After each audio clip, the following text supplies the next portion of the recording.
Well, Mark, I've got nothing special to open the show this week. All I'm going to say is I'm no longer sick, and I feel like this episode could be very interesting. See, that makes me really nervous. And I genuinely want to apologise to you because I feel bad for setting you up with a quiz when you were ill. When I wrote the quiz and had the intention of dropping it on you like I didn't think you were going to be ill at the time. But I'd already committed to it at this point. I don't know why I'm talking myself out of this. There's some serious backpedaling going on here. Well, let's find out what happens. Let's play the music. Before we forget, you want to die tonight? The cheaper, nastier, the better for me. Would you have stayed after this? Sorry, man, I was completely off guard there. He's in his coffin. He's the undead. This was the best bit of the film. This is not the last time someone's going to steal your man. Yeah, Mark's not a nice guy. Well, you didn't notice this scene. It looks like he's got an extra leg. Yeah, I've got nothing. I've literally got nothing here. Surely that'd be even worse. The more listeners we have, the worse that's going to be. Yeah, but I will just get a new phone. Oh, I tell a lie, actually. Yeah, because we used to have teletext. Art the Clown makes Michael Myers and Jason Voorhees look like pussies. I can only assume that this was due to budgetary reasons and they couldn't afford enough extras. Are you going to have Buster Rhymes in your list of characters? Mate, I can't believe you don't know Idle Hands. I'm going to ram my foot down his fucking throat. It was awesome. It fucking wasn't awesome. Hello, people from around the globe. I like that. We have worldwide listeners. Hello, people from around the globe. This is the You Run podcast. I am Scott, and I am one half of this excellent horror movie review show. And sat the opposite side of the screen and the opposite side of the country is my co-host, Mark. Thank you very much for joining us. Yeah, it's nice to have you here. It's nice to have you here each week. It's nice to see our numbers keep going up, and you've all got over Christmas now and come back to Horrorland, which is nice. Do things take a dip over Christmas period, do they? Yeah, the Christmas episode's done well, but like if you compare them to like the episodes we were putting out in October, it's like worlds apart. It's like everyone's had like a month off of horror, and now they're all coming back. I think the thing is, you've got to be like a select group of people to just indulge in carnage and blood and gore over the festive season. Yeah, I think everyone's watching Home Alone and Elf. Yeah, but we're known as the cool kids. Well, the cool kids indulge in gore over Christmas. To be fair, man, as horror fans, we've had some pretty solid content this year. Yeah, really solid content. Last year, I do apologize. Yeah, last Christmas, this Christmas, you know what I mean. Last Christmas. No, we're way too far past you to be doing that. Yeah, we are. We bring you weekly episodes every Monday reviewing movies that you've selected in polls placed on our Instagram story. We also renew new releases as they arise, and if we fancy them, you'll notice we don't do every new release, and there's a reason for that, because some new releases don't deserve to get covered. No. If you want to get in touch with the show, you can by leaving us an audio voicemail. You can do this either by going to yourunpodcast.com and clicking on the link where it says record us a voicemail, or by sending us an audio DM on Instagram, which this week someone has done. Oh, nice. Please tell me they're not coming at me again, are they? Kinda. Why do they always come for me? I think it's because you're outspoken. So this is the best we got. This is from Eric82, who's a 3-word reviewer many, many times over. We've pushed Eric to the point where he felt he had to call the show. So here's what Eric had to say. Mark asking if you're a psychopath because you watch movies with subtitles on. Made me do a double take and be like, hey, wait a minute. I watch movies with subtitles on. And then I realized, no, the psychopath comment's fair. The psychopath comment is fair. I find it insane. My wife does it, and what was she watching the other week? She was watching the new series of The Crown or something like that. I don't know. It had someone who looked like Prince Philip in it, and it had subtitles on that. And I was like, I was trying to watch it with her, but I just couldn't, because I was like trying to keep up with whether what was in the subtitles was correct with what they were saying. Like I watch quite a lot of foreign horror films, so I don't usually have that issues because they're speaking in a different language. So it justifies having subtitles. But whereas when you're watching something in an English language with subtitles, you're just a fucking lunatic. You say that, but had I not done that, we wouldn't have caught what was said on the computer in Smile last week, because it was so fucking quiet. No one would ever have known what was said. Yeah, there's a lot of things that do crop up, and I see people who put like memes and stuff and be like, oh yeah, if it were subtitles, I wouldn't have caught this, and this. And then they have like those especially in films that are like Paranormal Activity and stuff like that, where you have those weird groaning noises, but the subtitles actually spell out what it is. Yeah, like, and that doesn't make you any less of a lunatic for actually going there to find that information.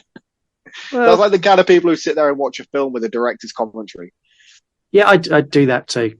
Yeah, you need to get out more, mate. Enjoy the fresh air. Anyway, each and every week we give you a full run through of a movie that's been chosen, along with our thoughts and scores. We also have regular games, features, and quizzes to keep you entertained. No. I told them, that was my apology early on. That was my apology. Yeah, I heard it. This is the most interactive show around, and you can get involved through all of our social media. We're at You Run Podcast on TikTok, Twitter, and Instagram. You could do things like 3-word review, memes to make you mad, which I've not done in a while, hot takes, and you even get to score the movie as well. Today, you're going to be part of something very, very special.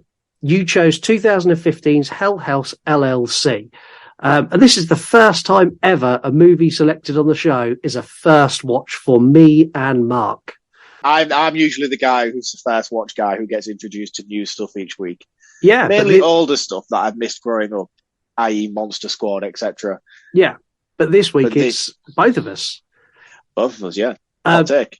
Yeah, neither of us have any idea what the other one's going to say about the movie, so don't be surprised if we are surprised when the other person says something if it's not what we think. We are going to be as surprised as you are with what we may say. That whole conversation just went into some insane algorithm that really took me a while to decipher. It took me a while. He's surprised, there's a surprise. Who's surprised? Surprise. Yeah, I sound like Cilla Black. Surprise. I'm very singy today. Hell House LLC is a story of a haunted attraction gone horribly wrong. Or right, depending on how you look at what you want out of a haunted house. Anyway, here's the trailer.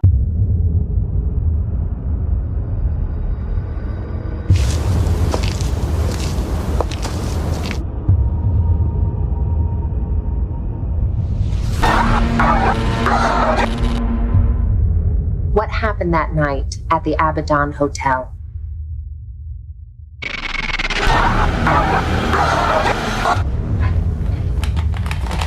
What is that?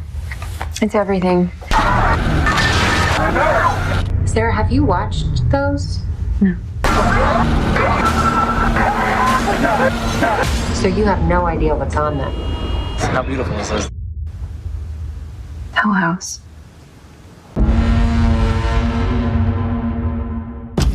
Look, there it is.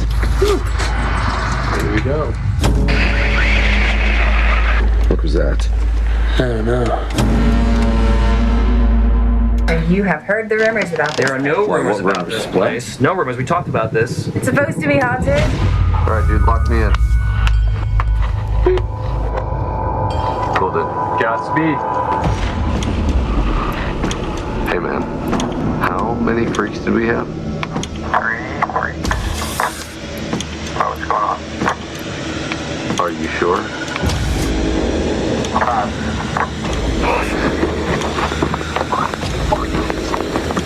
Let me out! Let me out, Tony! It was when we started sleeping there that things started to change. Mac, you heard that, right? I'm telling you, we have to call it off right now. We have no business being here. Alex is more confident than ever. I think we're next.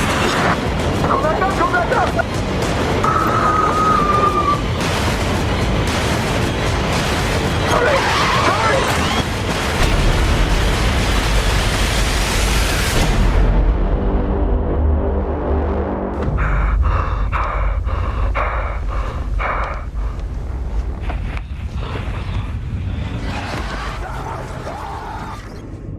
Now, I mentioned earlier we've got lots of features on the show, and the one we always kick things off with is a feature that Marc created himself, and he scoured the depths of Instagram, because I know he's not gone anywhere else. Because he's I tried. I can't do other platforms. So he scoured Instagram to find a really, really cool account for you to follow, and this feature is called Recommended Account of the Week. Which I feel like I could have done that better. Do it again. We've got a soundbite for it, but I'll leave this in. It's fine. Yeah, okay. Recommended account of the week. Okay, let us know Was that all right? Yeah, how's the accent on that? It was good. Let us know if Mark's is better or Imitation Dave is better. I know where that poll's going. Oh shit! No, I had to step on Dave's toes. Sorry, Dave. Three-word review. Very nice. So this week's recommended account of the week is a fairly recent account that I'd seen pop up on my newsfeed. It's a pretty, I don't want to undermine the account, but it's a pretty simple account, but a very enjoyable one nonetheless. The account is called spooky_old_homes32. And it basically just has amazing photography of some of the most creepiest and spookiest houses from across the planet. As someone who kind of like dabbled a little bit in urban exploration many years ago before I got married and had kids and had no social life, I used to do a fair bit of urban exploring with a group of friends that I'd met on the internet and stuff. And it was really, really cool and genuinely quite spooky on occasions as well. So it's interesting to see some of the houses and locations that this guy's posting or she's posting on her page, or his page. A lot of them, they're putting on some like film set stuff as well, actually, which I've noticed recently, like some houses that are featured in movies, but mainly most of them are genuine houses, genuine even abandoned houses or genuine locations where you can visit and see. But yeah, it's really cool and it just caught my eye and it's a fairly recent account. So show it some love and show it some support. And as always, if you go there and you do like their stuff, comment on their page and let them know that we sent you. Yeah, definitely. And you've got to have balls of steel to openly walk into an abandoned house. Balls of steel. Yeah, we went through a phase as well. This was a guy I was really into watching horror with, a guy called Ben. I think I mentioned him on the show before. He moved to Ireland and emigrated and settled down there. And then we used to do it quite regularly together. And it's fucking terrifying, some of the stuff we've done. Some of the places we've been as well. And it's not even like, ooh, there's a spooky ghost or there's a serial killer. It's more like, shit, there's an angry security guard with a dog. We shouldn't be here. Yeah, angry security guard with a dog or guy in the corner high as a kite talking to his foot. Yeah. Neither of which. We never met any squatters within our time. We never came across any squatters. But yeah, it's weird. It's weird, and it's like the adrenaline you get from doing stuff like that is undescribable, really. Like it's a weird thing to get into. I'm not saying it's a weird thing to get into, but I mean it's a weird endorphin that it releases doing stuff like that, and it's very addictive when you get into it. It's called fear. That's what that endorphin is. It's fear. It's the same endorphin we get from horror movies, which is why we like it's making a lot more sense now. Yeah, and I'm not being funny. Horror movies are a lot safer when I'm sat at home with a beer watching a horror movie, as opposed to traipsing around an abandoned home. Yeah, I mean, there's this guy who I've met on Instagram recently. I say recently when I first set up my page. He filmed a short called Mother Mortis. And he filmed that in an abandoned location in Hull called the Lord Line Building. And we did that pretty early on when we used to go out. We used to go, and that was one of the places we visited quite a lot. And I just got to talking to him about his short that I'd seen his trailer for on his Instagram page. And he gave me like a little preview to it. It's like, oh, this is what we're working on. And he sent me through the copy. And I was like, oh, holy shit, that's the Lord Line Building that you filmed that in. He's like, yeah, we had to break in at like 3:00 in the morning, wait for sunrise, film the scenes we wanted to film, and then get the shit out of there before we got caught. I was like, oh, that's so cool. That place is literally like a 20-minute drive from my house. I've been in there myself. And I was like, I recognized quite a lot of the graffiti on the walls and stuff, which is how I knew that's where you had filmed it. Nothing is a 20-minute drive from your house. You live in the Shire. We've established this many times. I don't live in the Shire, man. Was this one of the times that you went, I'm going on an adventure? Maybe that's why I liked it so much. I felt like Bilbo Baggins. Bilbo Baggins. Each week we ask you to score the movies, and thankfully you've scored movies all really high this year so far, which means we've had good movies. Hell House LLC is no exception. You scored this an 8 out of 10. Reputable score. Very reputable score. Me and Marc will give you scores at the end of the review. We'll also give you our thoughts, give you some facts, and yeah, the facts are great because you can wow your friends and family and the lady you sit on the bus with when you go to work. These are the things that you can share with random strangers and be deemed as incredibly cool. Wear it like a badge of honor. Exactly that. We start the movie in a standard found footage opening with a written description of where the found footage come from. Today's flavour of found footage goes with what you're about to see is a documentary of the mysterious events surrounding the 2009 Haunted House tour tragedy. We now cut to a reporter and a cameraman walking up to a house before we're rudely interrupted by various interviews of journalists and eyewitness reports. And the start of the movie's hard work. It jumps all over the fucking place.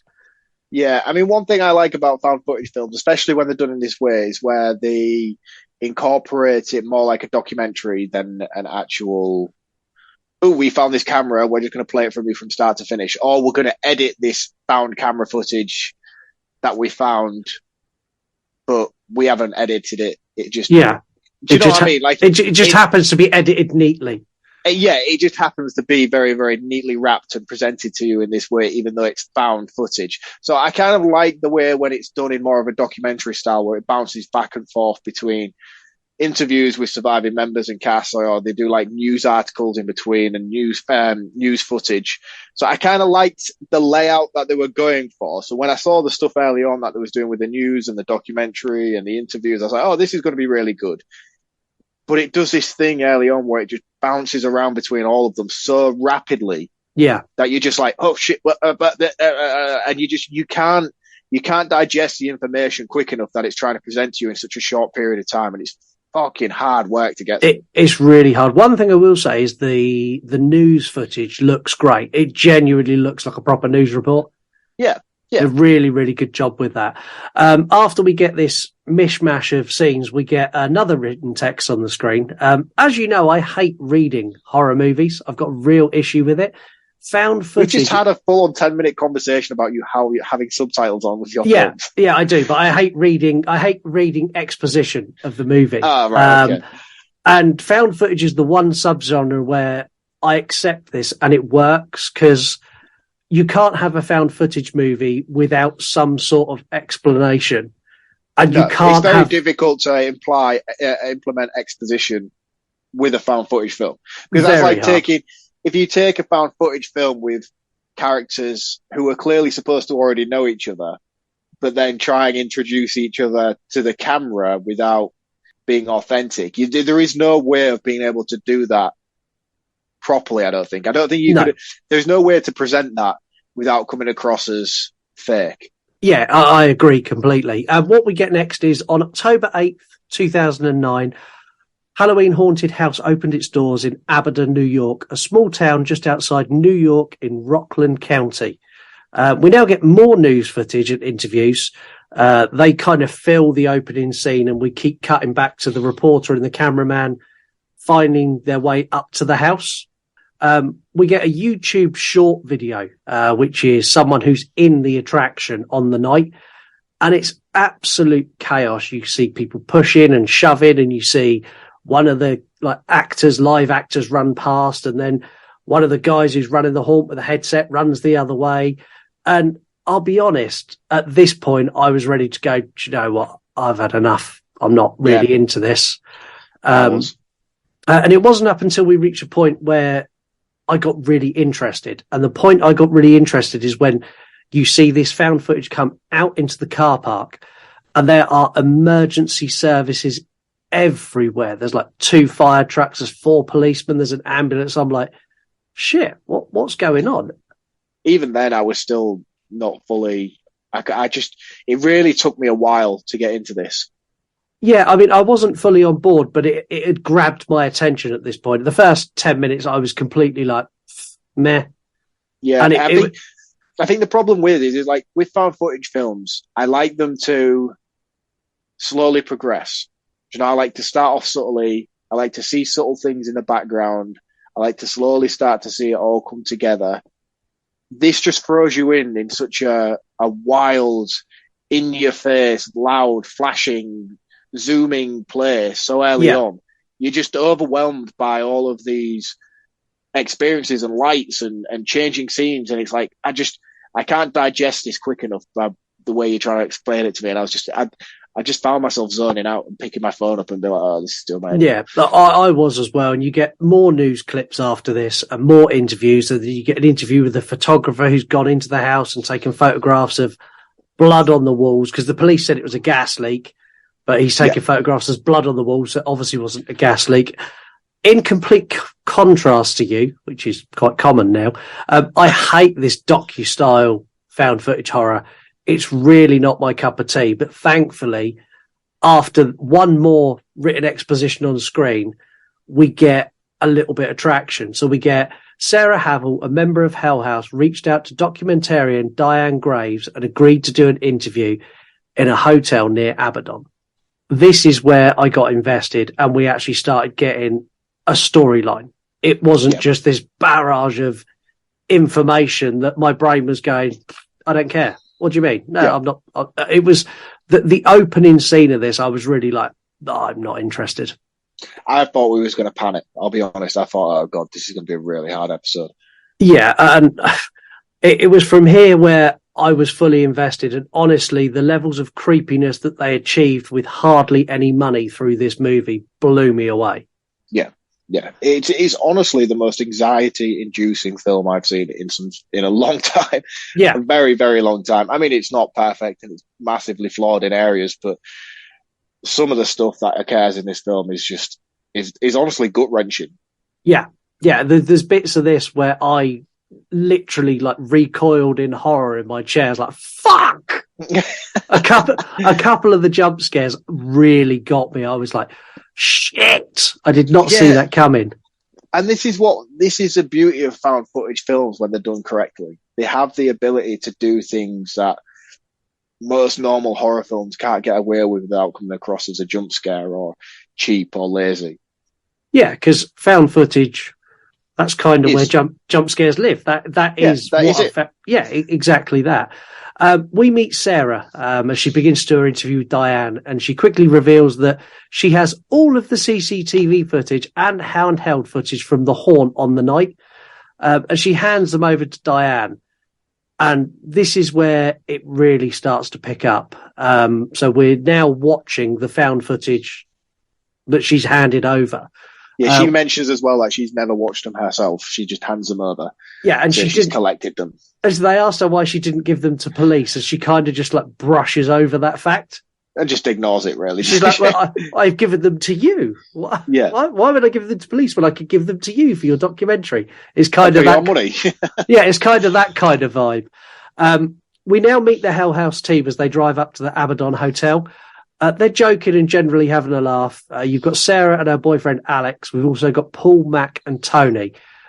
These are the Hell House crew, and there is not a single likable character amongst them. No, I wasn't even particularly that fond of Sarah, if I'm honest with you. No. What's the one that... There is one that I liked, but he's just a pig. Paul. I quite like Paul, but I knew I shouldn't like Paul. Yeah, he's the guy who... We'll get into it, but he's the guy who he's our eyes and ears throughout most of the movie. Yeah, he's the sexual innuendo king, basically. He is very, very slimy. Very slimy. Inappropriate throughout the most of this film. But I kind of liked him. He was... there was a few things he said, I was like, yeah, I shouldn't laugh at you, but that's quite funny. Yeah, they eventually find the house because they couldn't find it originally, and they go inside. To say it's broken down is an understatement. This is a hazard to life style building. They're looking round, and Tony's complaining that he's got to get power up for this, and just getting power in here would be a nightmare. And you've got Alex, who's kind of like the leader, he's giving it the big sound, going, look, it's really creepy. Look how good it is. It's going to be perfect. Everyone's going to be so scared. And eventually they all agree that this will be their 2009 haunt location. And that's after they viewed the basement. Now, they've got audio issues and they've got camera issues in the basement. You get like this first flicker of the camera, and instantly you go, well, the basement is where you're all going to die. Yeah, I was like, you shouldn't be down there. No. It's maybe safer for you to go upstairs now. Now, this is where I thought this is a movie that Mark is going to be like, yeah, I'd do that. So I want to know where you tap out, because I don't think you get all the way through this. I don't think you Every movie you've watched, you're like, yeah, I'd be opening that door. Yeah, I'd be going through the strange portal. Yeah, I'd go and touch the alien with the fucking 5 faces. I'd go and give it a stroke. I think this one will break you. Do you think? Yeah, I think there is a point in this that will break me. In fact, I know there is a point that broke me, and I will tell you when we get there. Let's see if you can figure out which point it is that killed me off in this film. Okay. We get a quick cut back to Sarah in her interview, and she tells us that the team took a week to get the power running, and then after that they all moved in and they lived in the hotel day and night. And she adds, this is where things started to change. Didn't they spend the night there the first night? No, they didn't. So they didn't stay. So they'd done a week getting the power up, and then after that they stayed in the hotel. I thought they stayed there immediately. I was like, oh, that's fucking brave. No, from where we saw this place first, it was in a shit state. And we now get them sort of, now they're in the haunt, they're all standing around the bar and having a drink and reminiscing about the haunts they've done before.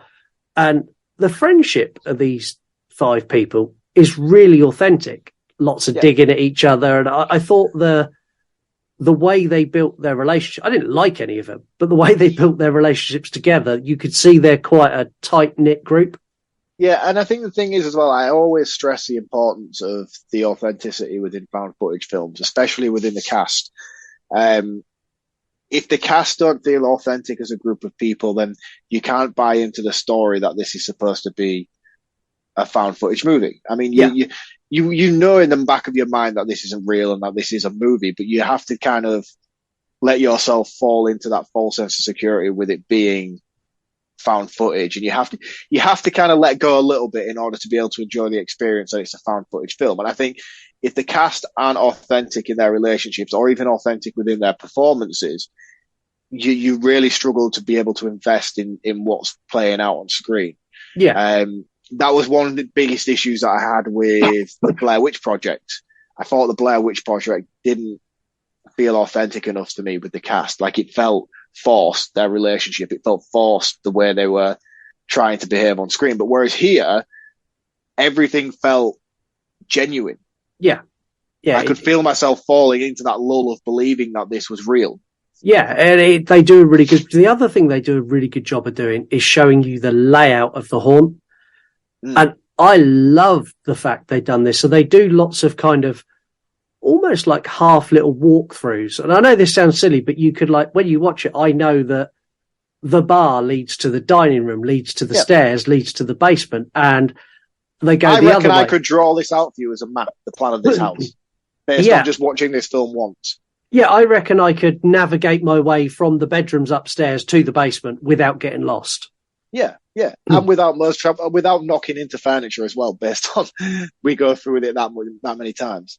Yeah, and I like it. And they do this by the walkthroughs, and they show us where they set up the CCTV positions. The one place they can't get CCTV to work is in the basement. And they've got a concern because their goal is to put a young girl tied to a wall in the basement. And they're like, well, we can't do that. So they decide they're going to put they're going to employ a big guy, put him in a clown costume, and put him down there effectively as like her security. There's a guy called Tony in this who hits us with the most Marc line I've ever heard in a movie. It's really good because if we put this guy down here, he can toss anyone else who feels a little rapey with our actress.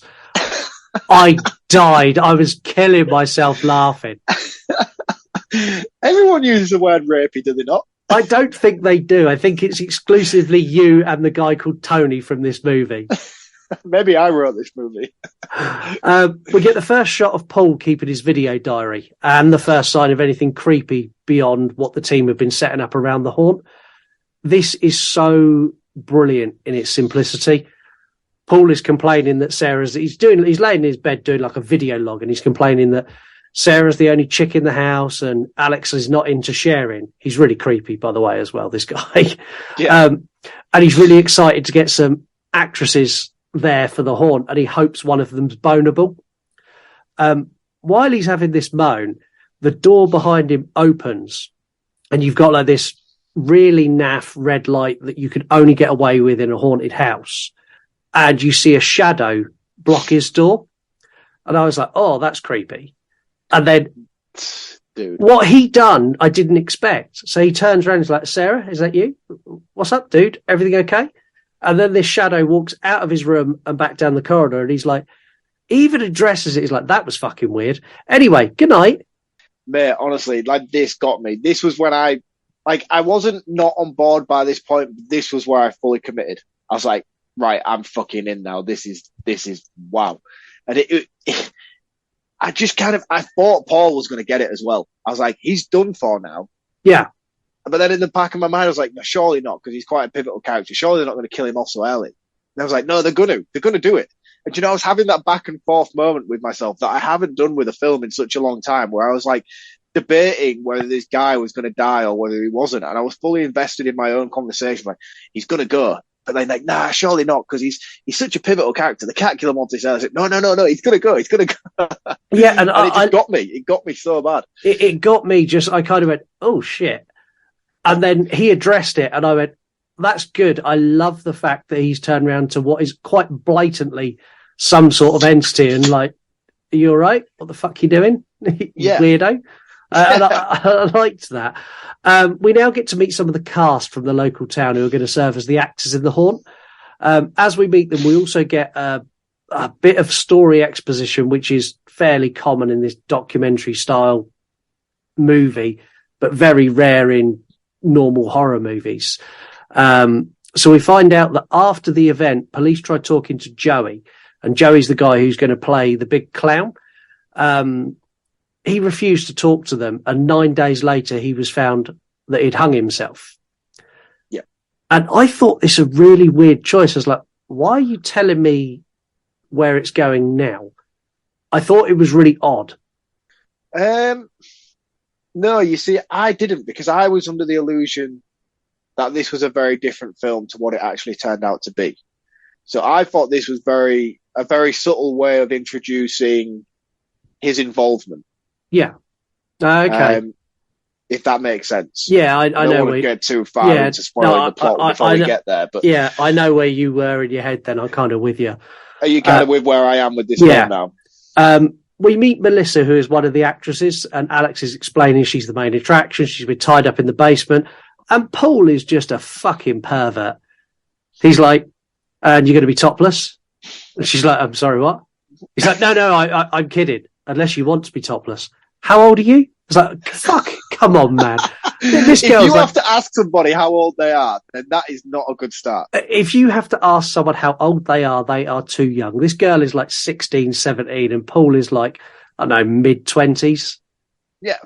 This is the guy who drove the souped-up car and picked his girlfriend up outside the school gates, and we sadly all knew that guy growing up. He's like Howard from The Big Bang Theory, but like more pervy, if that's even way more pervy. Through some interview interruptions again, we now get a bit of back plot to the hotel. We find out it was built on the alleged gates of hell in the Bible. And the hotel, they had hotel guests who disappeared, and there was investigations. The owner gave all the evidence to prove that these guests checked out, but it eventually led to his business collapsing and he hung himself. The kids, like, all this information comes from Melissa. And so she's like a local resident, isn't she? Yeah. So she kind of knows a bit of the history, and Paul's like, oh, tell me more. And Alex is like, no, it's all myths. I instantly disliked Alex. I think he knew everything about this place. I didn't trust him. No, not at all. He was very, very suspect. Very, very suspect. And they do a brilliant setup as well now. So they're setting up things around the hotel. One of the things they're setting up is the clowns in the basement. And these are full-size prop clowns. And they're complaining that this year they've got no moving props. And they're just dummies, and that they don't move in any way. And it's the perfect setup for what comes later. Yeah. Perfect setup. We now get another video entry for Paul. He turns his camera on in his room saying he's heard a noise and he's going to investigate. He bumps into Tony in the hall, who says that he heard a scream. And then seconds later, Alex and Mac are also up. They all heard the same thing. Incredibly, they believe that it was the soundboard. They thought it was the soundboard downstairs. But they What never do they mean by the soundboard? So like the thing that you pump all the noises into the haunted attraction with. So like fake screams and moans and things like that. And they go back to bed. We now also meet the guy who's going to play the clown, and we meet him properly. His eye trick with his party trick with his eye. Thoughts? Yeah, it's dirty. It's not nice. Don't do that, man. Don't do it. If you can do that, don't do it. No, do not. It's like do those that. people who can do that thing where they like flick their eyelids over their eyeballs. Mm. I'm like, I know you can do it, but why would you want to do it? Yeah, exactly. Just because you can doesn't mean you should. Exactly. I'm like, just stop being weird and go away from me. Yeah, I could be a serial killer, but I am aware that I should not do that. It's the same. If your body can do weird and wonderful things like that, and it's not meant to, probably best you don't do it. Yeah. Yeah. Please don't. And if you do, don't do it near me because I don't like it. Yeah, and don't put it on TikTok or Instagram because I quite often come across those and go, oh, what's going on here? I don't like it. I don't like it. Do people do stuff like that? Yeah, TikTok really bad. We get our first proper walk through of the haunt now as Paul is going like for a walk around. The haunt is looking pretty good, I've got to say. Yeah, it's all cheap. It's shaping up decently. The only thing that when I was watching this, I was like, I could make a really good haunt. I was like, I wish it was as popular here in the UK as it is in America because I would fucking nail this industry. That's my lottery dream. If I win the lottery, I will open a haunt in Southampton. Oh, come on. I think it'd be quite... Do you know what? We maybe should just do that because it would be quite popular because it doesn't happen. We have one in York, which is about 45, 50 minutes away from where I am, called Hallow Scream. Yeah. It's like a maze in a cornfield. And they set all that up like... Well, we've got London Tombs, which is a walk-through attraction. And that done so well in London that they had to move London Dungeon away from it because London Dungeon were going out of business. Wow, really? So London Dungeon, or I don't know if you've been to any of the dungeons, you get like... Yeah, there's one in York. Yeah, so you walk through the props, then you get like guys talking to you, and it's all very tame. The London Tombs is you go down into what's meant to be the tombs under London Bridge, and there's just live actors and clowns, and it's fucking terrifying. Sounds amazing. Well, I was okay. I was fine all the way through it. And we got to a bit that's like a meat locker, and they've got all those like plastic sheets hanging. And this girl, like painted up as a zombie, come crawling out really quick, like knee height, out from these. Honest to God, it's the closest I've ever come to kicking a woman in the face. I screamed. The leg went back. She flinched. We both smiled at each other, and then I continued to walk through the haunt. But he was very close. I get it though, man. I get it though. I still, to this day, have fucking flashbacks over sheets like that from the Texas Chainsaw Massacre remake, where he just fucking runs through them sheets and cuts his leg off. I'm like, yeah. I think a haunted attraction would do well where I live. So yeah, if I do win the lottery, coming soon. You run podcast attraction. Watch this space. This is where we have our first encounter with a costume and a mask that I actually own. Oh, really? Which one? This one. Oh, holy shit. Yeah, so you do. That's cool. So I dug it out ready for it. So if anyone's wondering, I own the clown costume from this movie. I don't think it was linked to this movie when I bought it. It was just a random clown costume. But when I was watching it, I'm going, that looks really familiar. I got that costume. That's really cool because it's a creepy ass fucking clown as well. It is very creepy. So we get a clown stood in the doorway looking down to the basement. Paul says, "Hey man, you looking round?" Like pointing his camera down into the basement. And when he pans his camera back up, this clown has turned its head and is looking straight at him. Yeah, this is my checkout point, by the way. I'm done. Is this where you're done? Wow. I'm fucking done. Yeah, I'm done now. That's earlier than I thought. I jumped out of my skin when I watched this. Yeah, it got me, man. And I knew it was coming as well because it's built up. But they tease it in a way where you think something's going to come up from the stairs or something's going to come up from behind him. I didn't expect it to be as subtle and as impactful as it was when it happened. It's I was like, so, that is so simple, but fucking brilliant. it's so basic, and it shows that you don't need a huge budget. All they done was literally turned the head on the prop and terrified everyone who watched it. It's so simple. Fantastic. My anxiety went through the fucking roof from this point on. And Paul's brilliant as well. Paul is like, holy fuck. He's like, you got me, you weirdo. And he walks away, heading back down to where he saw Mac when he came in. When he gets us, he thought this was Tony. When he gets there, Mac and Tony are like having a chat.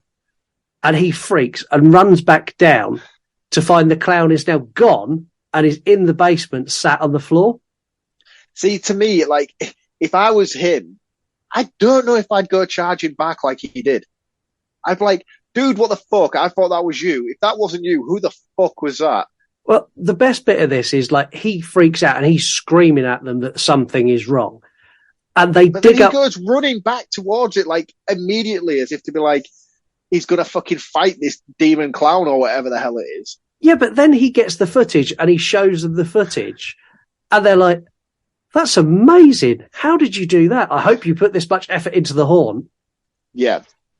No, Sarah was a little bit skeptical, wasn't she? She was a bit concerned, I think. Yeah. You can tell by the look on her face, but Alex was just like so blasé about it. Yeah, everyone was like, nah. And Sarah was like, oh, that's a bit creepy. And Alex like, no, he's just fucking with us. He's done it before. He's, it's Paul. That's just how Paul is. Yeah. We get a quick cutscene of them shooting a commercial. I have no idea what this commercial was going to be.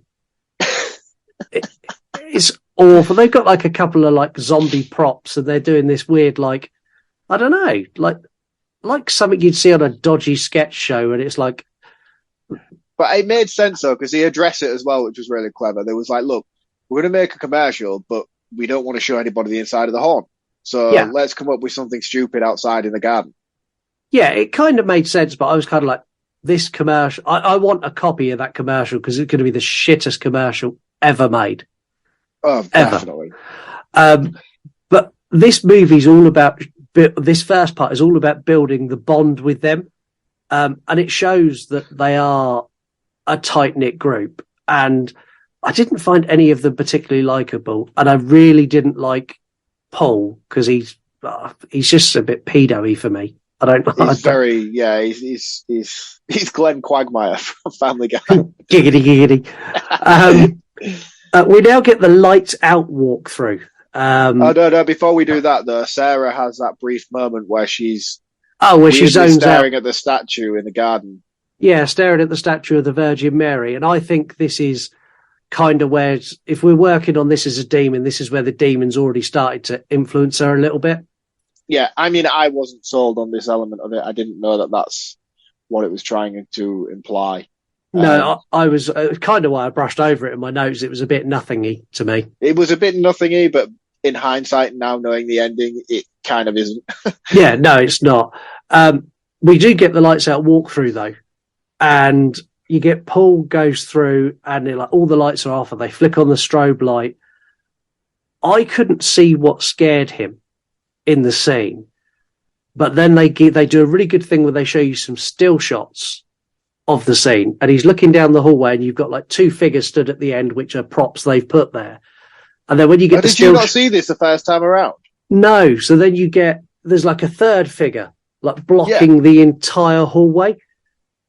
He hits himself. Well, it slowly starts walking towards him. It does that thing like it did in Halloween 18, where I can't remember the name of the character now, but he's in that back garden and the light sensor's coming on. Do you know, like the garden light sensor? It flickers on, and then Myers is like there, and then it flicks off, and then it flicks on, and Myers is a little bit closer, and he gets closer and closer and closer with every light change. It's a similar sort of effect. So but with a strobe light. Flash, yeah, but with a strobe light, and then this sort of figure in shadow slowly starts creeping forward, and you hear Paul come on the walkie-talkie, and he's like, how many figures are down here with me? And there are like 2. And he just fucking loses his mind. Yeah, especially after what he had with the clown earlier. He's like banging on the door going, get me the fuck out of here. And when he gets out, he like throws himself over the bar and then proceeds to throw up all over the floor. Yeah. This leads the whole team outside, and they're arguing about what it was and what they should do next. And everyone seems like they don't really want to be there apart from Alex.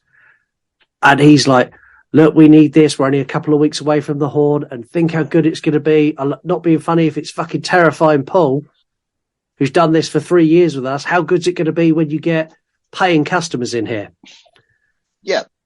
I don't like he was this just guy. looking from a business.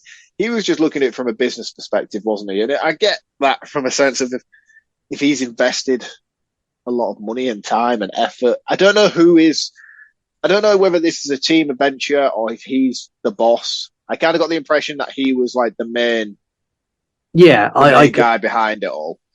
Yeah, I kind of got that vibe from him as well. We go back in the house and we get one of the best scares in the whole movie. So Paul wakes up from a noise and switches his camera on. He goes out of his room and he finds a clown at the bottom of the stairs. And Mac comes out of his room as well. And they both go down to the clown and they bash it on the head. And it's clearly a mannequin. So Mac sort of goes, oh, let's take it back down to the basement. And as they turn around, you've got Sarah standing at the wall, speaking in tongues. Full on Blair Witch. Yeah. She isn't speaking in tongues, but we'll get to that in facts. Mac touches her shoulder and she freaks out in the same way someone who would be sleepwalking would. Yeah. They turn to leave the room and the clown mannequin that was stood behind them is now gone. So they brought it down the stairs. It was stood in the doorway. They've sorted Sarah, turned around and it's gone. Completely vanished. Yeah. They go up a floor and one of the prop clocks goes off. And then they turn down a corridor to like, go, oh, fuck's sake, sort that out. And the clown is blocking their path. Would you run towards it like they do? No. Would I fuck? I would have been. Like they just run towards it to skirt round it. I'm like, don't fucking go that way. If that was the only way out, I'd run towards it, but my foot would be at its head height as I reached it. Yeah, I would be taking that thing down on my way past, but they all just sort of breeze past it. I'm like, guys, what are you doing? Yeah, it is so weird. So they're kind of like, I don't know, the way they behave around these. There's part of me that thinks setting up a haunted attraction, there's going to be an element of things in that attraction that are going to freak you out and scare you. So maybe this is something that happens every year, not to this extent, but maybe they're used to this, like, oh shit, quick run away. It's scary. Yeah, and I mean, I don't know how comfortable I would be being in that environment and in that setup. Like, I'm not necessarily a scaredy cat, but I have a wild imagination. Yeah. So like, if I'm in an area where there's like stuff like that, or like, say if I had one of those clown props in the corner of this room right now, like in my room and where I'm working, and it was just stood in the corner, I'd be side-eyeing it all night in case it turned. Yeah. Yeah. So I don't feel like I could fully relax and adjust to a climate where they're all there all the time and you're just sat in the bar and having drinks and they've got all these like zombies sat at the table behind you and stuff. I wouldn't feel comfortable around it, I don't think. No, and as I say, I would like a haunted attraction, but I would definitely be locking it up and going home every night. I wouldn't be staying there. No. The decision to stay there baffles me. It doesn't, and it does. It makes logical sense given that they've invested money into the property, they're investing money into building the haunt, and the money they'd be spending in hotels and B&Bs and stuff is probably better off being invested back into the haunt. So I get it, but no one's that fucking crazy that they want to live there. I get it, but fuck no. Yeah, exactly. We jump cut to the following morning and we get some sort of covert shots, I presume taken by Mac or Alex, by Mac, of Alex comforting Sarah before heading to Paul's room where he's completing another video diary. He is like an early years TikToker. When did this come out? 2009. So it's predates TikTok. So 2015, sorry. Still predates TikTok. Yeah. So yeah, if TikTok was around when this was out, 100% this would be him going live. He's saying that it's 3 days to the opening and he's not enthusiastic. He's like, we've got no business being in this house. And he ends it with, Sleep sweet. Well, Paul does not sleep sweet. He hears a bang and he turns his camera on and he finds a girl sat behind him on the floor. Oh, this was brilliant. And do you know what was so good about this as well? Is the fact that he turns the camera on and he's almost having like a blasé conversation with the camera while the girl is sat behind him on the floor in the room. Yeah. As if, like, he doesn't do that stereotypical thing like you see in most horror films where he wakes up and immediately notices it. Like, he's talking to us for at least 10, 15 seconds, then slightly turns his head and sees it. He's like, oh, fuck! Yeah. And what does he decide to do? It would be the best solution in this situation. Hide under his covers. What else would you do? I was like, what the fuck, man? I was like, get up and get out of there. And he doesn't. He just hides under his bedsheet like Kevin McAllister. I'm like, and this bit I thought was brilliant because him under the cover felt like an eternity. And I knew that he was going to lift the cover up. And what I was expecting... I didn't want him to. Well, what I was expecting was the cover up and her be gone. That's what I was expecting. But he lifts the cover up and she's like there. Like right in the camera. Yeah, and I couldn't work out who or what she was. Whether she was a pre-existing character in makeup or if she was some new complete entity. I still don't know now. She was... So you know you had guests go missing in the hotel? Right. One of the guests was a woman. And this do they give you that exposition early on? Do they tell you that she's... They give that in that barrage of information where they're banging news clips and articles and all that shit. Yeah. I really weren't paying attention to that. That was a really big misstep for this film, was the lack of authenticity towards that early stages. You weren't broken in slowly enough with a story like this for it to have any impact, I don't think. No, there was absolutely no lube. They went in dry on this. Yeah, and we all know how that turns out. Yeah, it's not good. The next day, they notice Paul has vanished. And they're like, oh, well, Paul does this. Every now and then he just fucks off. And they're like, what, without taking any of his stuff? They're like, look, fucking, give me the phone, I'll ring him. They ring him, and they get the most blood-curdling scream down the phone and drop the phone. And Alex is just like, trying to brush it off. He's like, that was strange. Anyway, back to the haunt. Yeah, this dude's fucking, honestly, seriously suspicious, man. I don't like him. Really suspicious. And when you watch part 2, which I have now done, it'll tie in why he is suspicious. I was going to ask, how far have you gone with this, and does it make logical sense? Because I've done 2. 2 I enjoyed. It's not as good as 1. I will do 3 because I enjoyed this enough that I had to watch the second one. There's a prequel coming out this year as well. Oh, is there? Yes, I think it's called Hell House LLC Origins, I think is my first initial guess. But it's coming out this year. It's straight to Shudder. There's 1, 2, and 3, and then there's the prequel. Okay. Well, I'll see how 3 I'll goes. Google it in a minute when I get the time to find a device to Google do it on news. Do it on news. Yeah, I'll do it on news for you. Yeah. Jump to the night, and Tony and Mac have now been woken up. And they're woken up by the piano playing downstairs. These two have balls of steel, instantly assuming that it's Paul, and just trundle off downstairs to investigate. And one thing, I think you would, though, wouldn't you? I think you would assume it was Paul. I guess so. One thing that really annoys me in this, so they establish early on that they've got power and they've got lights everywhere, proper switch on lights. Whenever they go and investigate, they investigate with torches, and it fucking irritated me so much. Switch a light on. We're in an energy crisis, man. Give them a break. They're trying to save money on their energy bills. When they're down there, they hear another noise and head off to investigate the basement. And we've got 3 clowns sat on the floor looking like away to the side. They kind of hear a bang in a cupboard, open the cupboard, spin the camera back round. And when they do, all 3 of these clowns are now looking straight at them. Fuck. I'd have been gone. I'd have been up the stairs in instant. But this is what I was saying earlier about the stuff like that. I couldn't have something like that in my house because I'd just always be suspect that it was going to move or turn or it's watching me or... Well, when I done, so the last Halloween party we done, I set up a life-size Jason Voorhees, and he was stood on a table, and he was held by a bit of electrical wire, was like hooked through his head. He's got a frame, but it's hooked through his head to hold him up, and it's right by my back door. and me and a couple of my friends were stood at the back door having a cigarette, joking and laughing, and the cable come loose and it fell on one of my friends. Still to this day is one of the funniest things I've ever seen. Yeah, man, and that's exactly it. Like, you go way over the top at Halloween. You have like 15 actual horror icon statues scattered around your house, like life-size fucking stuff as well. I'm like, I couldn't have that around, I don't think.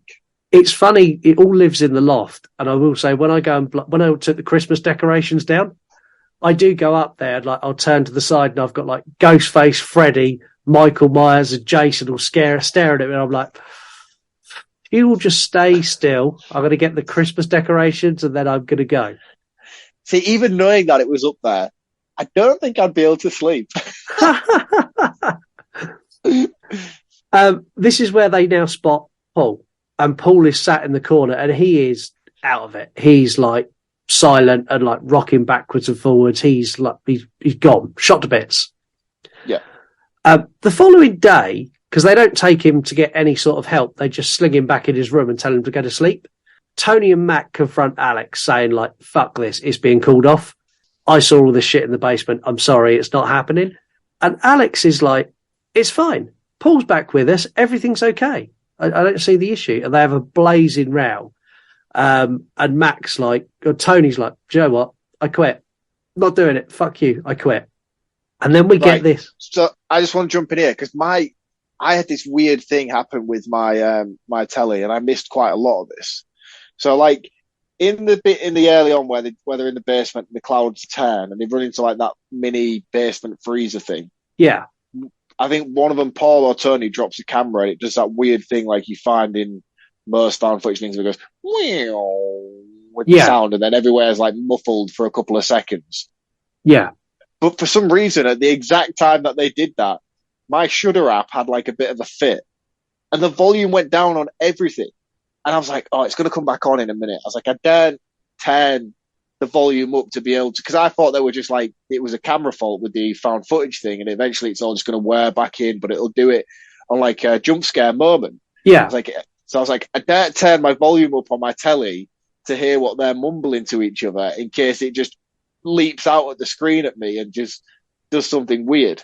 Well, but then this went on for like 10, 15 minutes. I think I even messaged you. I was like, it's really annoying me at how quiet this is. I daren't turn the volume up in case it gets me. And he's like, yeah. Oh, no, it shouldn't be doing that for that long. Yeah, I was like, it has a moment where it does that, but not for that long, and you had to rewind it. Yeah, so I was like 10, 15 minutes in. I was like, it's still doing it, dude. I was like, right. And then I pressed back, like the 10-second back thing on my Shudder, on my app, and the volume just went rocketed back to normal. I was like, that was weird. So then I had to scan back and go but it was just really strange how it did it at the exact time of them dropping the camera. Yeah, I mean, the conversation you missed outside is irrelevant because you don't hear it anyway.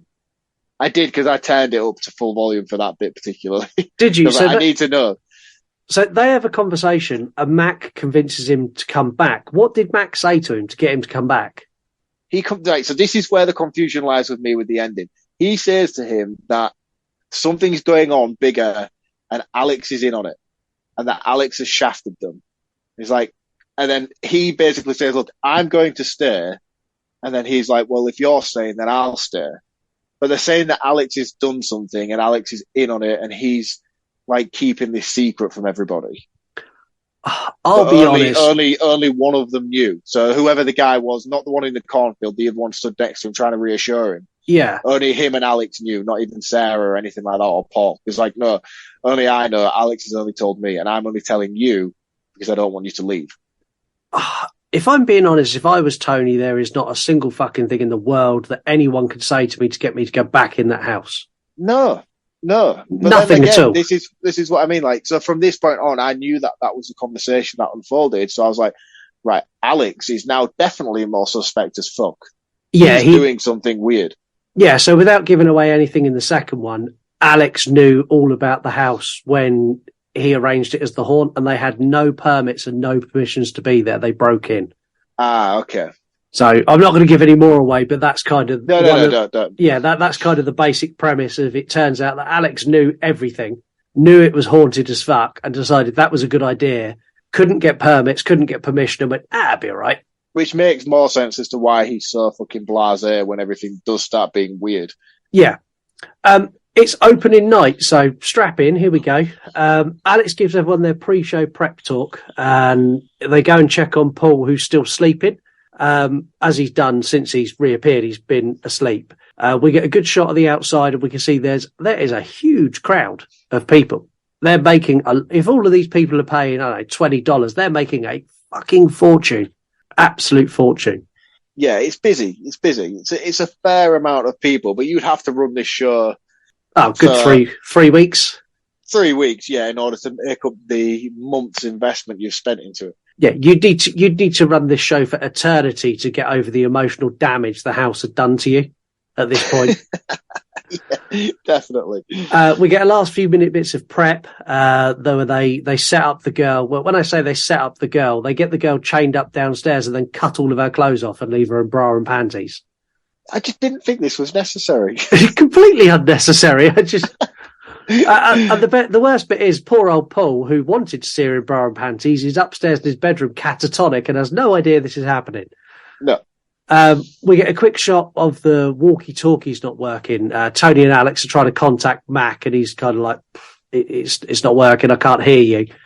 And in the grand scheme of the story, it's irrelevant, but it adds to the tension that they've got no communication now. So they can't talk to each other if there is a problem, and we know there's going to be a problem. Guests get in the house, and all hell breaks loose. We see the girl in the basement screaming.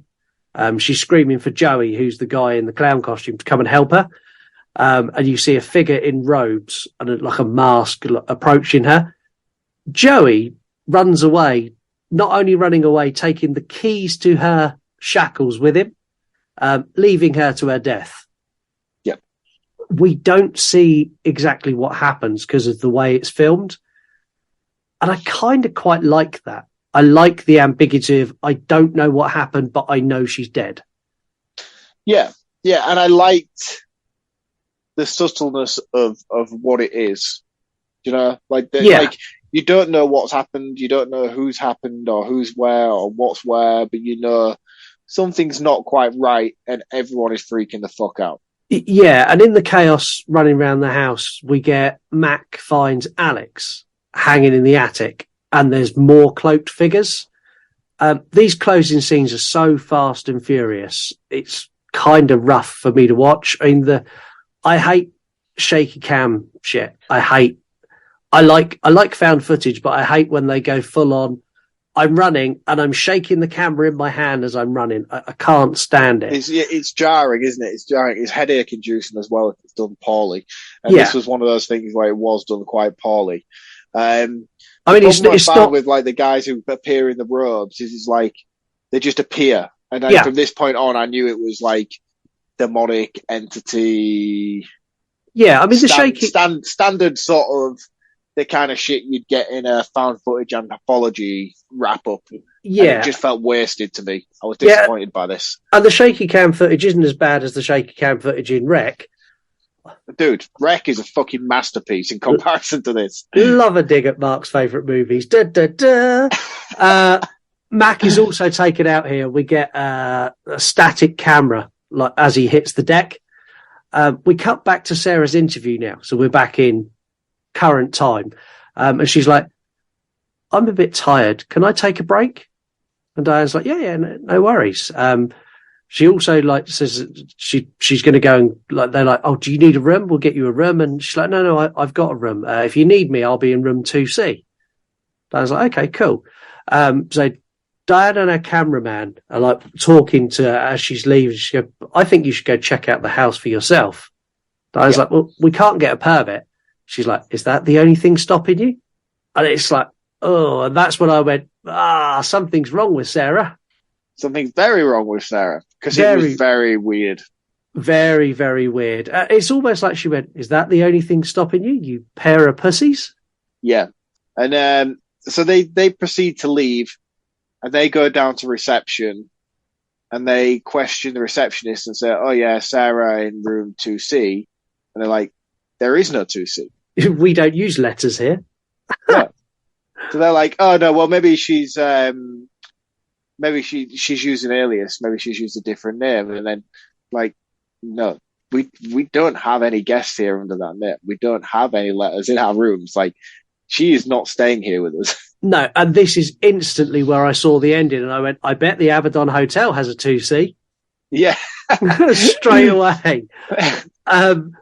They leave, and we get a scene, or we get a cut on the screen where it says that their tech guy stayed behind to go through the last of the footage, and what he found was unexplainable. This is where we get a confirmation. We see the footage of Sarah getting killed by Paul. Amazing. I love this.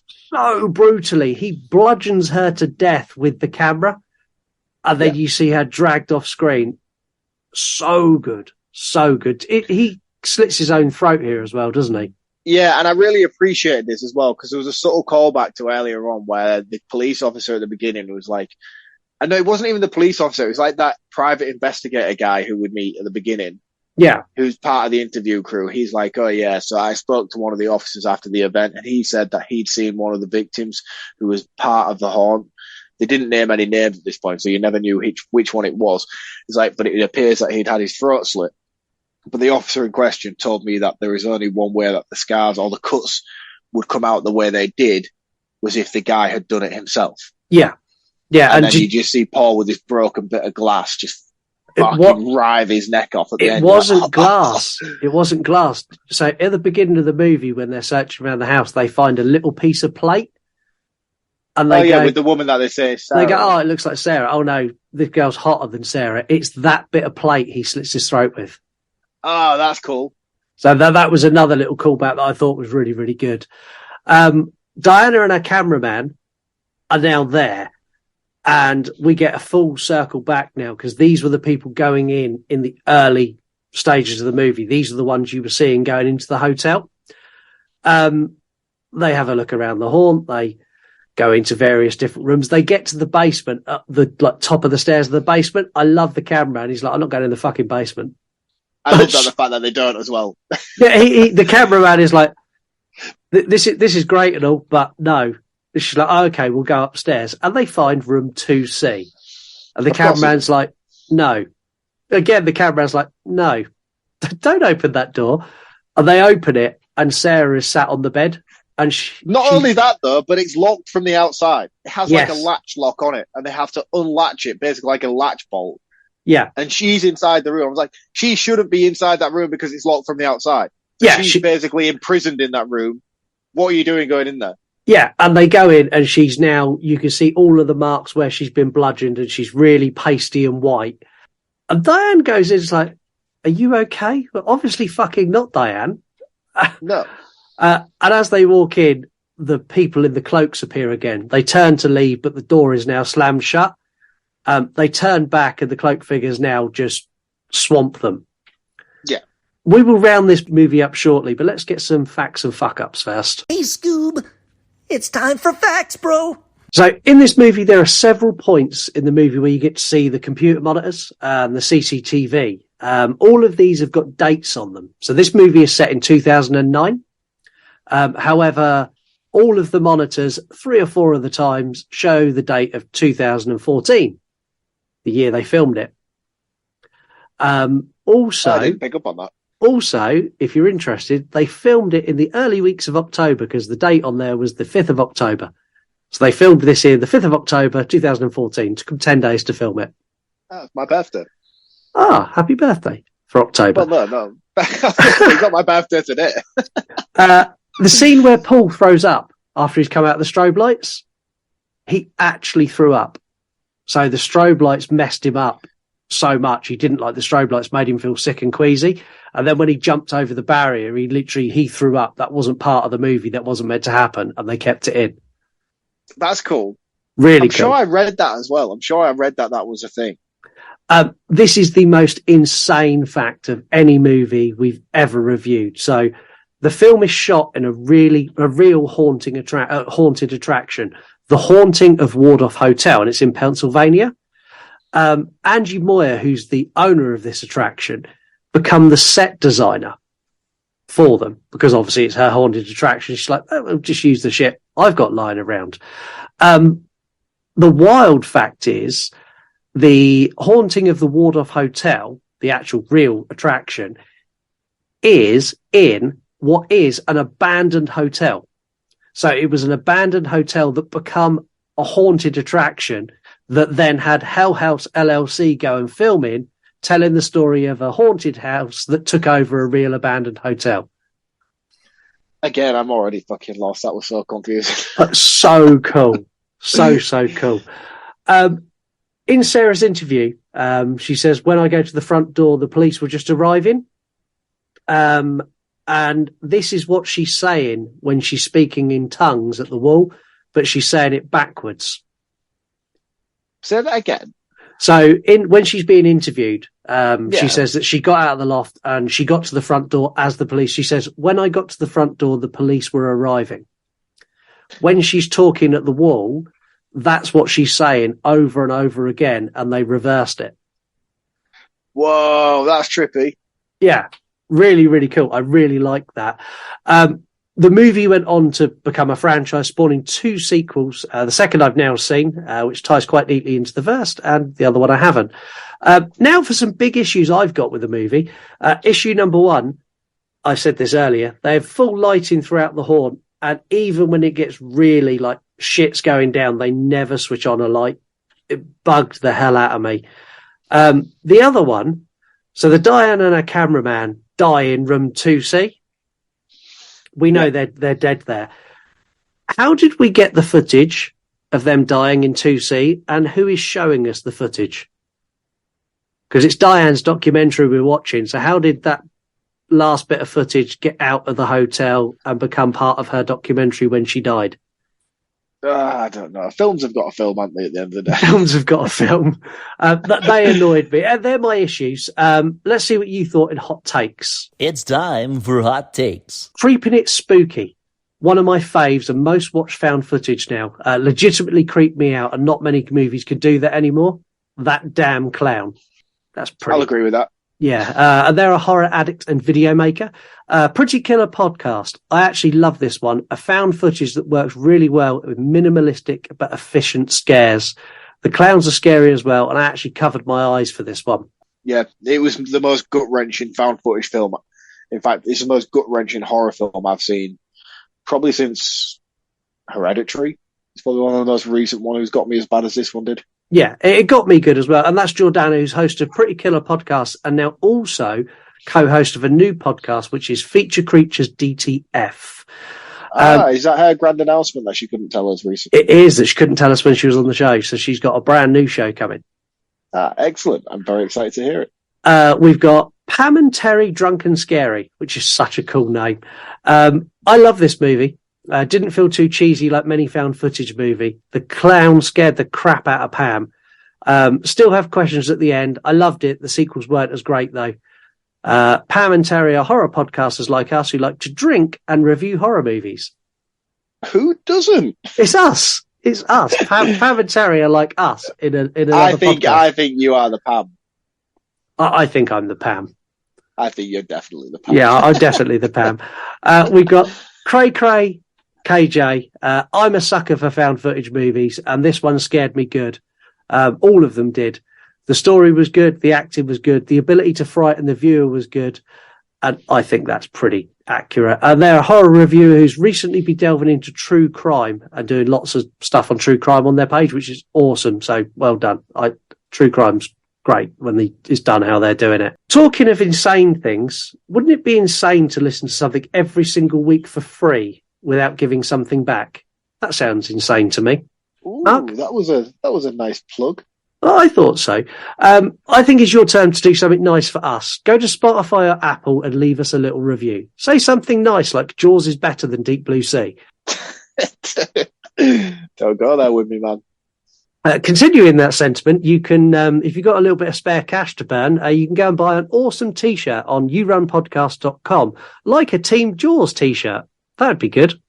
Or you could invest it better and buy a Team Deep Blue Sea t-shirt. Yeah, or you get a Wednesday t-shirt or a Dharma t-shirt or a You Run podcast logo t-shirt or any stuff like that.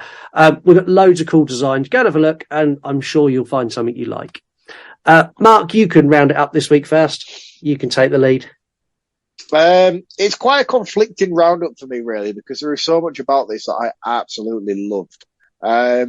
The introduction was quite ropey. It took me a while to get invested into it, but then once I became invested into it, I did that usual thing of creating a better story than we get, which is annoying for me as a horror fan. Like, I'm watching this unfold and I'm like, this is fucking awesome. We're going to get a found footage slasher film. I was like, this is insane. Like, it's just going to be like this whole Manson thing, and Alex is going to go crazy and everyone's going to be in on it. And the way that we see early on, you mentioned it, how we get, I can't remember the name of the actor who plays him or the character that he's playing, where he's the big guy at the bottom in the basement in the clown costume. Joey runs out early on and you see the clown running out in costume. And I'm like, that's the dude who's going to massacre everybody. And I'm like, the whole way through, I was like, it's fucking Alex underneath there. He's just wiped out a shitload of people. He's lost his fucking mind. He's just taken out half these people and the people invested in building this haunt for everybody. And he's just got like this god complex where he just wants to go down in history as being, I don't know, some fucking weird little killer or whatever. And that's where my mind was with this film. I was like, this is going to be amazing. And then we're going to get callbacks to like, we're going to get this roundup scene at the end where it's going to show how we like got Paul and how he was controlling the puppets, and it's all just going to come together like this whole Sherlock moment. And I was like, this is going to be brilliant. And then it was demons. I was like, fuck off. So now I was like, why go to that trope every single time? And the thing that annoyed me as well is it's like that fucking Buffy the Vampire Slayer episode where they're there in the robes and the pale white faces. I was just like, oh God, are we not past this yet?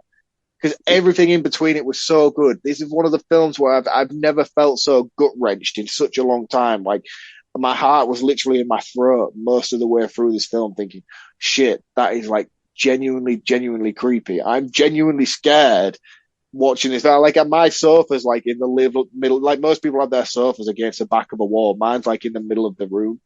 And I'm like looking over the back of my shoulder in case there's someone behind me or some creepy fucking puppet clown thing. And I haven't had that with a film in such a long time. And I was so disappointed at where it ended up because everything that built up to it was fantastic. Yeah. But again, who's responsible for that? Is that me responsible for that with my own expectations? Or is that a problem with the writing? Well, I don't know. I would say probably a little bit of both. Yeah, because like I don't want to criticize the film for being wrong for the direction they've taken. But no, because that's where they went with it. It's their movie. Exactly. I just feel like I could have done it better. I couldn't do it better. I couldn't produce it or film it or act it better, but I could have written it better, I feel. And it was just disappointing for me that's how it ended up. But my own disappointments aside, like, it's a genuinely fantastic film. There is some really, really creepy stuff here that is genuinely awe-inspiring based on the kind of budget they must have had to put this together. Yeah. So I can't commend them enough for that. It's just, I don't know. I wanted it because of how good it was in the middle. I just wanted it to be better at the end, and it wasn't. Where are you scoring this? This is the first episode where I honestly don't know. Like, I want to score it high because of how good the middle section is, but the ending just let me down so much so that I usually go halves. So it's like 2.5, 3, 3.5, 4, 4.5. But this is one of those ones where I wish I could percentage it a little bit because it's like, I want to be a 4, but it's not quite a 4. But then I feel like a 3.5 is quite insulting to how good the middle section is. See, this establishes why you should score out of 10 because you've got so many more numbers to play with. I'm going to settle on a 3.5. 3.5. Okay. It was a really pleasant surprise for me. First watch got me with almost every single scare. The friendships I thought were really, really good. It was fabulous. Like, the middle part of this is brilliant, and that kind of impending doom when I know it's all going to go wrong. is there from almost like the second scene. That I know it's going to go bad, and I can see all the jump scares coming, and I knew where they were all going to be, but they all got me because they were so well delivered. There's some real highlights. The clown prop and just the basic use of turning that head is outstanding. The lows for me are the guys in the robes. I was kind of like, oh, is that it? That's kind of where I was with that. It was silly. It was just a bit like it was a Buffy episode, man. It just didn't. It just felt very undercutting. Yeah. My second watch of this, because I watched this twice, I didn't have as much fun with it, and a lot of the enjoyment had been sucked out of it. I didn't find this... I can imagine that. I could imagine if I went back for a rewatch knowing what I know, it wouldn't hold up as much as I think it does now. It doesn't have the rewatchability of, say, the Blair Witch Project or Paranormal Activity for me. It just doesn't. It doesn't have that same hook. Found footage is a subgenre that's plagued with utter rubbish. Loads of rubbish, due to the fact that anyone can make a found footage movie if they've got a camera. And if I'm honest, this is probably why it's taken me so long to watch Hell House LLC, because I've looked at it and gone, don't really fancy that. I'm pleased to say it's not trash. It's in the higher end of found footage, and I really enjoyed it. I got way more than I expected, and it's 7 out of 10 for me. So that makes us about the same, really, doesn't it, score-wise? Yeah, which is rare. Which is very rare. But the one thing I do want to say is, like, I know I've criticised it for certain aspects. I would strongly recommend this to people. If someone was like, I'm not really into horror, but, you know, I've got a girlfriend coming around tonight, I want to put on a scary film, I'd be like, dude, put Hell House LLC on. Yeah, Hell House LLC, you're getting a hug midway through. Yeah, do you know what I mean? Like if you want a film that's genuinely going to terrify you and give you that scary movie feeling that you got when you was a kid, where you'd hide behind the sheets kind of thing, this is the kind of movie that would do that for you. This would give you that experience. Yeah. And just because I feel like we're diehard horror fans, we have higher expectations than most, but someone who's not a seasoned veterans like ourselves would maybe be terrified by this film, I think. Yeah, not being funny, there was parts of this that terrified me. There was bits of this where I literally jumped in my chair. I was like, fuck that, no. And I messaged you a couple of times throughout, and I was like, what the fuck? Yeah, the funny thing is, like, you and me didn't share any of our thoughts on it, but, like, no. And I give people a bit of insight into how this works. So I tend to watch the movies before Mark, and then I stay quiet and go, I've watched it. And then when Mark watches it, he'll send me like tidbits. It'll be like, he'll just send me in block capitals, WTF, loads of exclamation marks. Yeah, or why the fuck are they still staying in this house? Or yeah, why is she talking to a wall? I think one of the ones you sent me is, why has she gone all Blair Witch bitch? Yeah. If you fancy a night in a haunted house, specifically Hell House LLC, it's available to rent everywhere in the UK and everywhere in the US. There is a free watch on YouTube, but it is painful to watch it on YouTube because the person who's put it on there has put it on in 3 parts, and there's a 15-minute overlap on each bit. And if you subscribe to Shudder, which you should all be doing if you are horror fans, it is currently on there for free anyway. Yes, it is. I done my rewatch on YouTube because I rewatched it while I was working. Computer based. Yeah.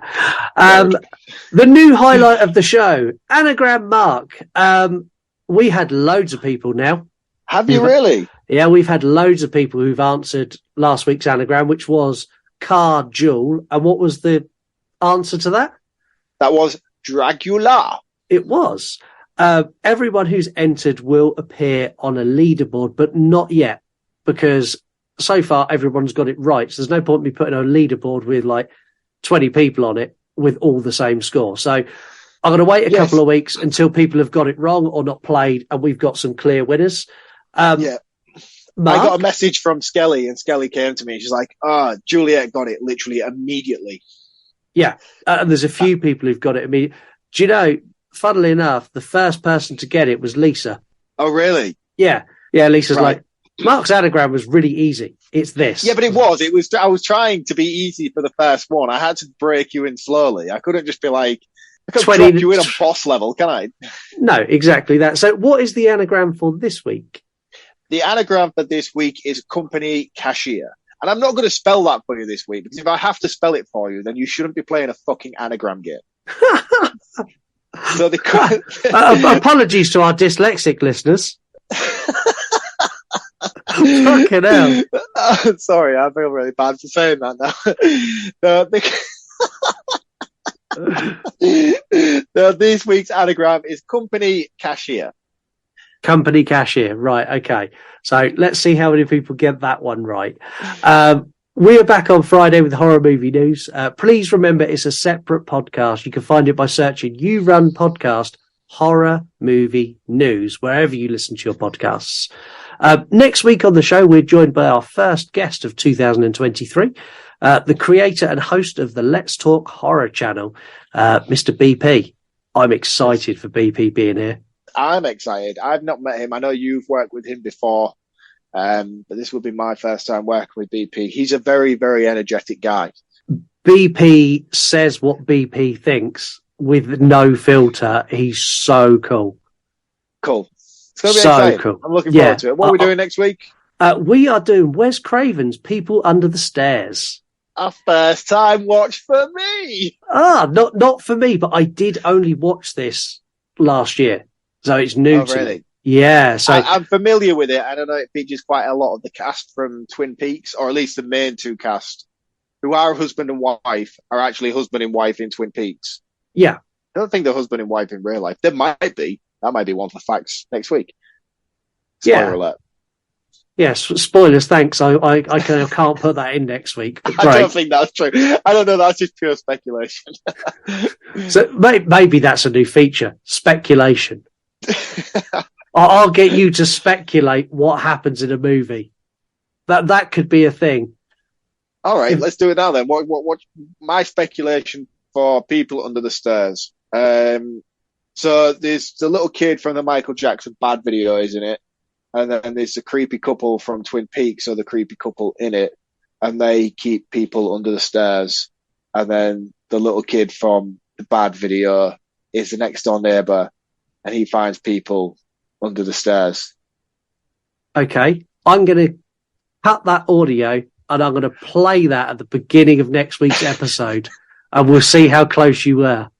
I mean, I'm just basing that off the title of the film and the cast that I know are in it. Yeah, we'll see how close you are next week. Anyway, thank you very much for listening, and we will catch you all on Friday. Cheers, guys. Thanks. See you next week. Before I forget, you want to die tonight?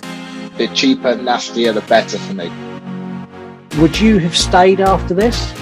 Sorry, man. I was completely off guard there. He's in his coffin. He's the undead. This was the best bit of the film. This is not the last time someone's going to steal your man. Yeah, Marc's not a nice guy. You didn't notice this scene. It looks like he's got an extra leg. Yeah, I've got nothing. I've literally got nothing here. Surely that'd be even worse. The more listeners we have, the worse that's going to be. Yeah, but I will just get a new phone. Oh, I tell a lie, actually. Yeah, because we used to have teletext. Art the Clown makes Michael Myers and Jason Voorhees look like pussies. I can only assume that this was due to budgetary reasons and they couldn't afford enough extras. Are you going to have Busta Rhymes in your list of characters? Mate, I can't believe you don't know Idle Hands. I'm going to ram my foot down his fucking throat. It was awesome. It fucking wasn't awesome.